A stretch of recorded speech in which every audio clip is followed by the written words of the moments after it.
Hey guys, today in this video I'm going to show you my process of making a matched pair of 4-foot bullwhips. These bullwhips to be exact. You've seen this in another video of mine. And it's going to be a matched pair of the same thing, 4-foot 12 plat single belly bullwhips. And this guy ordered them in tan and hunter green. So that is what I'm going to make, the colors, and this is a 2-strand spiral pattern, but I'm actually going to make the black in this, the tan, and then the hunter green in this, the red. Now Nick from Nick's Whip Shop did make a video on him making a matched pair of bullwhips like a couple of weeks or a month ago or something like that. And I'm not in any way trying to steal or sabotage that video or copy it or whatever. This is just my current project that I'm working on right now.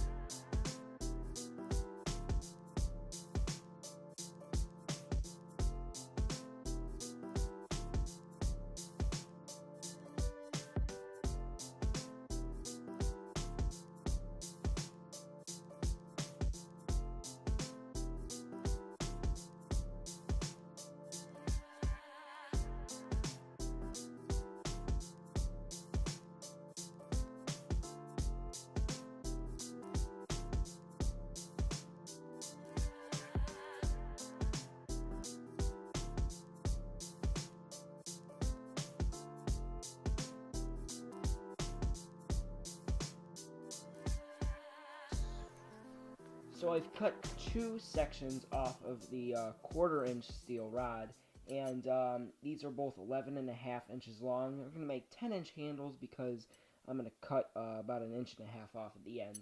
So these are the 2 prepared handles. Make sure they're exactly the same length, and let's attach the core to them. So right here I have a completed core of a whip. It's got the handle here. We have this shot-loaded portion, 8-inch shot-loaded portion. We have to make sure all these are the exact same on the other whip. Okay, so now that both cores here are complete, I had them lined up perfectly, and now I'm going to bind them, okay? Now, we wouldn't normally do super extensive binding on the cores themselves, but since these are only single belly whips, there's not a lot of places to really bind them very tightly so we can get a stiff transition. So I am going to put a lot of binding on the core as well as the belly.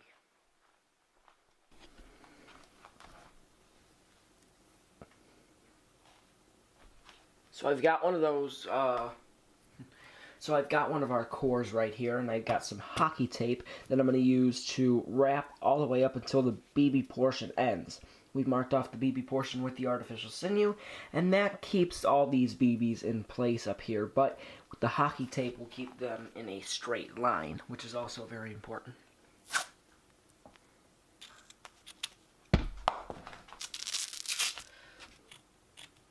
Okay, so I've bound all of this area off with the artificial sinew and the floor mat tape of the core, and on this first whip I have already plated the belly over here, and then I ended it in some artificial sinew, and I also gave this whip a roll. So now I've tied on the belly of this whip here, okay, and I'm getting ready to begin plating this belly.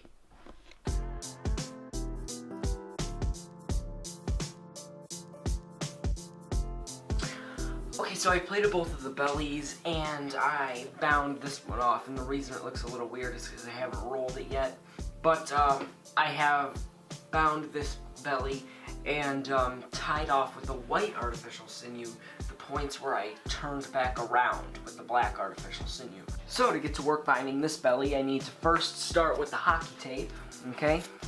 And then I will bind with the hockey tape up until here, because this is the first whip and the whip that we have to base this one off of. So I'll start at the same point, which is right here.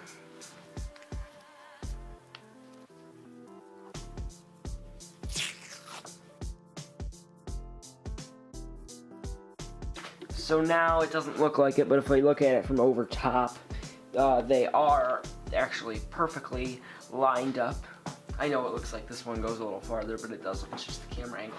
So now I would take my floor mats tape here and start it at the point where the hockey tape starts. And that's okay if there's little gaps. Those will close themselves up. So then I'm going to grab my artificial sinew here and then begin to bind this belly with the artificial sinew.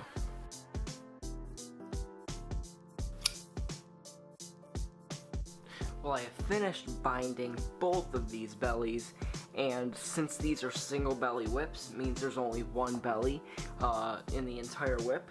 Those bellies are complete, which means that it is time to move on to the overlays.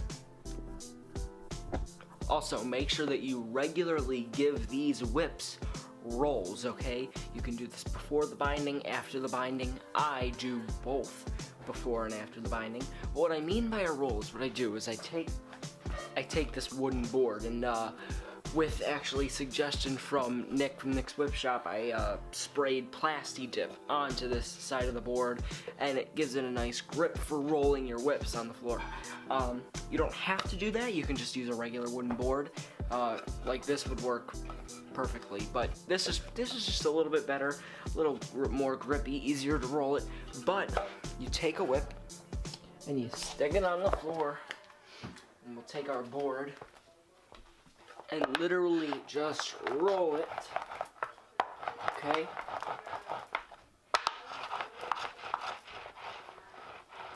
And you can get lighter with the rolls as you go down here because it'll get harder.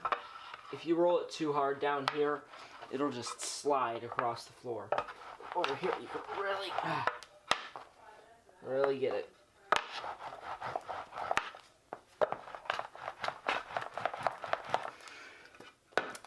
This makes everything more compact, makes the whip flow better, makes the this artificial sinew especially lay down really flat.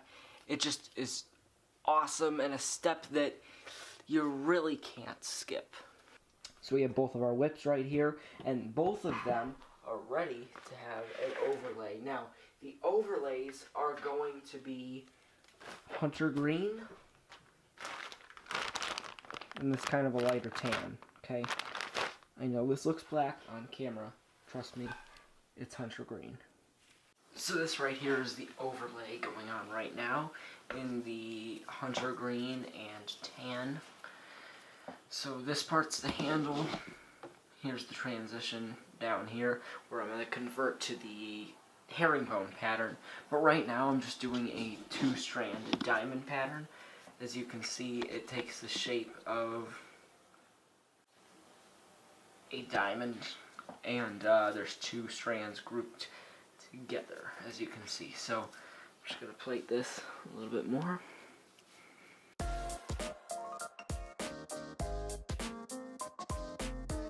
I just plated the last part of our diamond pattern, okay? So now we're ready to move on to the herringbone.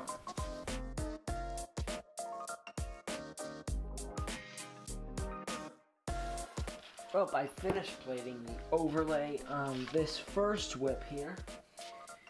You can see, hey, here it is. Here's where it transitions from the diamond into the herringbone, going all the way down the 4 feet to the 4-point fall hitch.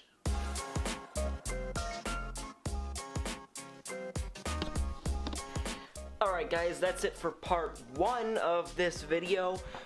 But next week is going to be part 2, where we are going to hopefully finish off this set of whips and have them both done, and then we'll hopefully be able to test them out. That's next week in part 2. Thanks for watching.